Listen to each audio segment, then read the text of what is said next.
Just to let y'all know how much these people are playing games, this shelter that I'm in, that went from barely rooms, I was in a room by myself for quite a bit, and it was a three room, 3 or 4 room person, and I was in there for a long time. Now all of a sudden, this whole thing is packed to the brim. Somebody tried to attack me. I recorded it. I'll be putting that up there where y'all can see it's not very long, but you can hear me telling the staff that this person attacked me. And I only recorded it because last time I was at this location, 174 Prospect Place between Vanderbilt and I forgot. I know the next block over is St. Mark's in Brooklyn, New York, 11238. Anyway, so last time I was here, I got into an altercation with a staff member, was yelling at a staff member because of what they was doing to us in these rooms. They end up taking me to the hospital on, you need a psych eval, and they keep making me go to these psych evals. And now I got here, you can see my wrist bandage. I'm in the hospital off of the street. I mean, not this is not even the one from off of the street. This is the one from 343 West 44th Street, the Ramadan Hotel, where they're literally raping people, knocking people out, pulling them in rooms, making them have sex with different people. And you can see this on video. I reported it to staff.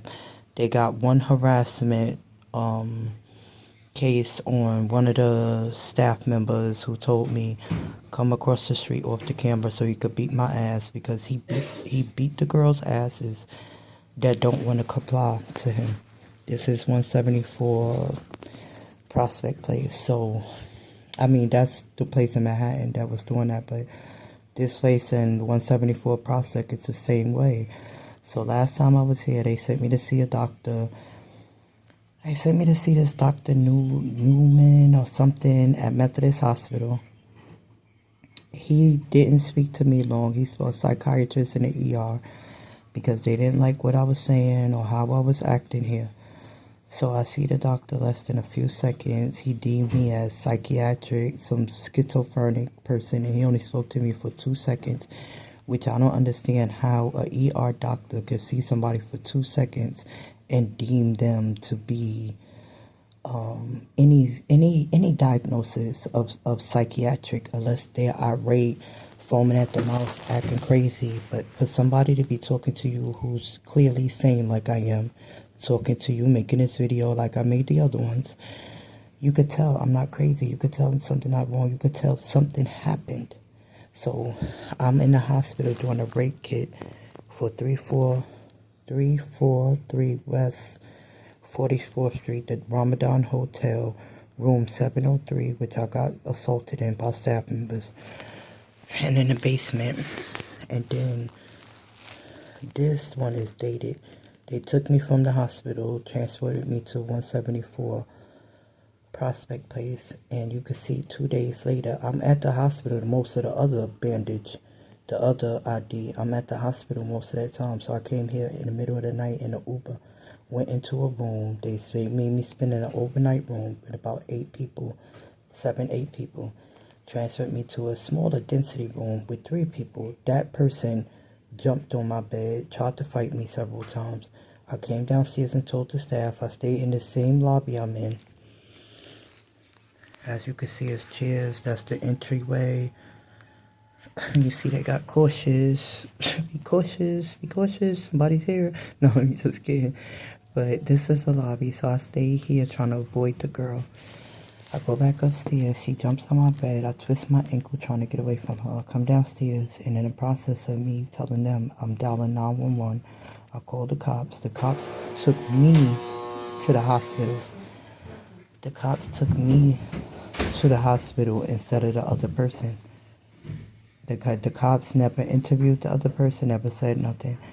I get to the hospital. They forced me to get in the ambulance, or else I was going to be handcuffed and taken on a mental warrant or mental whatever they call. Mind you, these are not cops. This facility is supposed to be like mental illness or whatever like this, a mental illness shelter, or what they call dual diagnosis, which means you on drugs and you have mental illness. I'm not on any drugs. I have lab work after lab work that says I'm not on any psychiatric or any other drugs. But yet they keep sending me to get these evaluations. So I have a whole list of papers, a whole list of evaluations that keep saying there's nothing wrong with me psychiatrically, but physically I got fibroids. I need a blood transfusion because I'm bleeding so much during the fibroids. Literally clots of falling blood clots the size of my hand.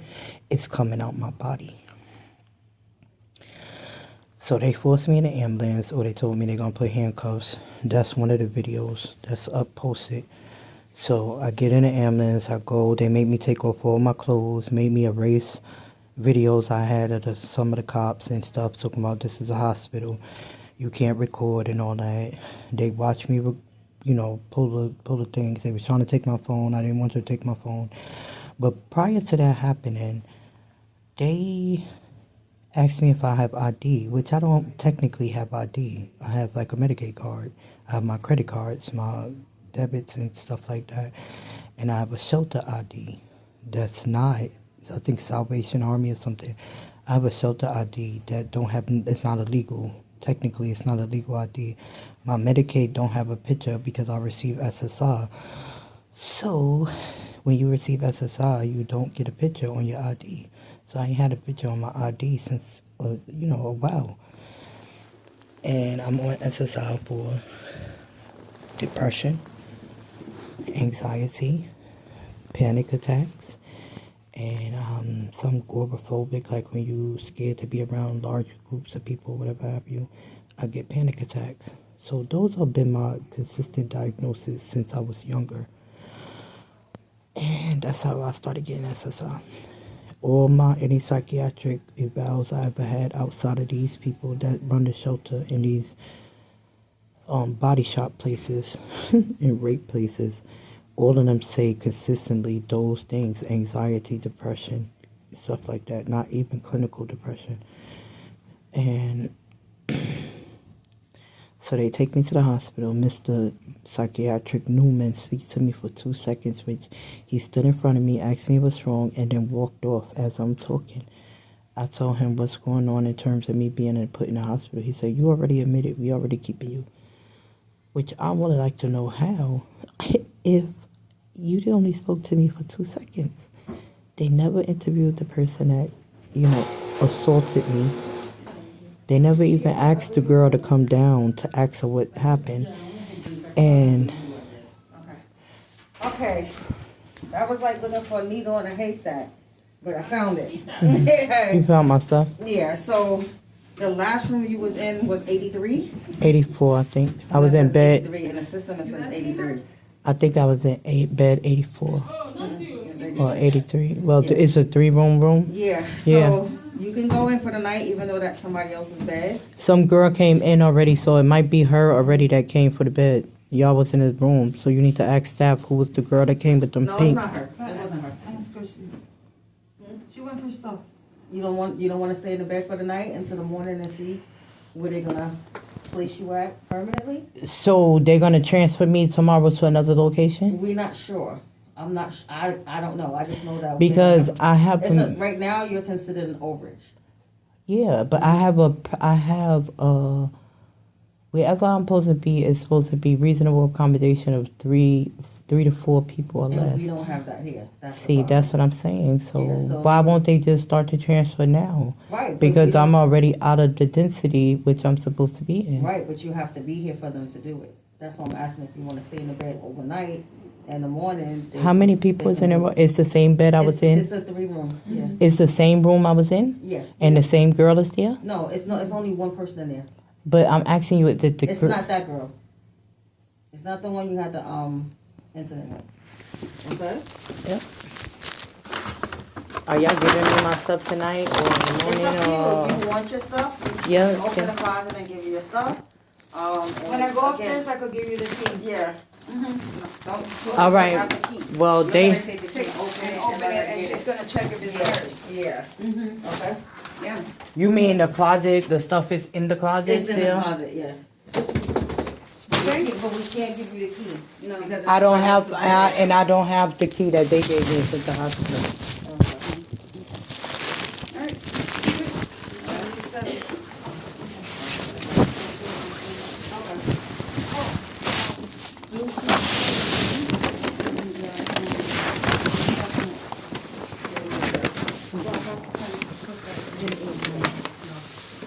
So you remember which room it is, right?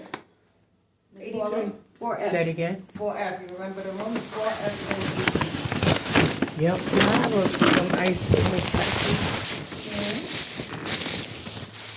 In this bag?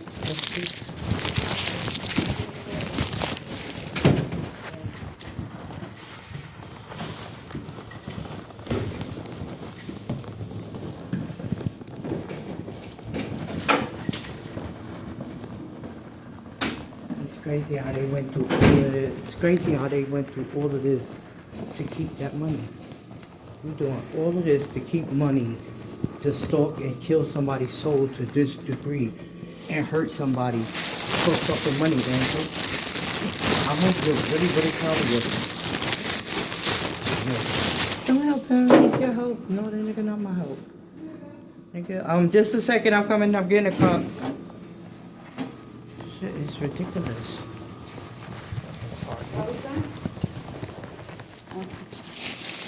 I didn't close it correctly, so. Can I have some more, please? I eat it pretty There's quick. I none, have because she put it to defrost, so there's just.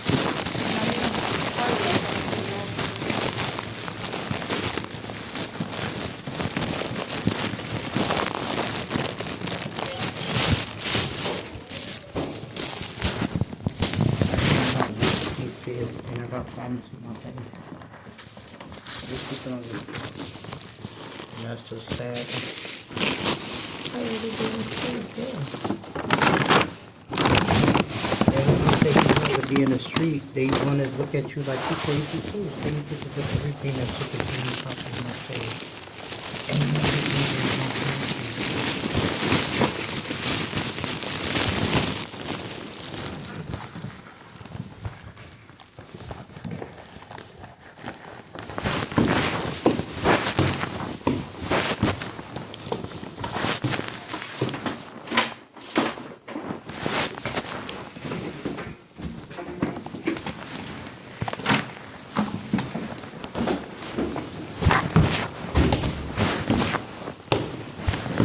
you don't hold your bed and I'm in the hospital, but you hold the bed in the hospital.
Staff.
Is that staff coming up? Staff.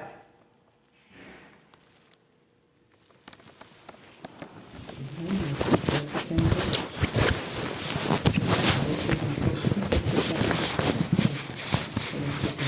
Okay, they just got finished telling me